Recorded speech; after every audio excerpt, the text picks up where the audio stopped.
Relief ayollarga nima bera olyaptiki, shu darajada ayollar ko'p relifda? Albatta, ayollar boya aytganimdek, avvalambor har doim biza ya'ni manfaat turadi. Manfaat, ya'ni aynan greenleafda sohasida, ya'ni tadbirkorlik faoliyati bor. Mana meni o'zimda 200 mingta iste'molchilarimiz bo'lsa, shuni ichida yana iste'molchilarimiz bor. Hozir mana shu joyda tushuntirib o'tib ketay.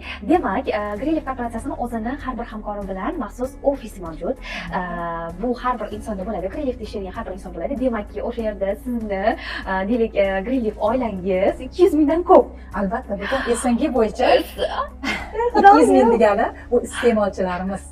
200 ming. Siz shuncha insonni hozir birlashtirib, shuncha insonga ekoprodukt bergan insonsiz hozirgi kunda. Albatta. Sababi mahsulotimizni o'zi gapiradi. Chunki boya aytdik-ku, tavsiya, to'g'rimi? Tavsiya etdiki, insonlar ishlatib ko'rgandan keyin o'zini yaqinlariga tavsiya berish bilan birgalikda hozir nafaqat O'zbekistonda, butun SNGda bizni aynan Greenleaf mahsulotlarimizni sevib ishlatishyapti. Men juda ham xursandman.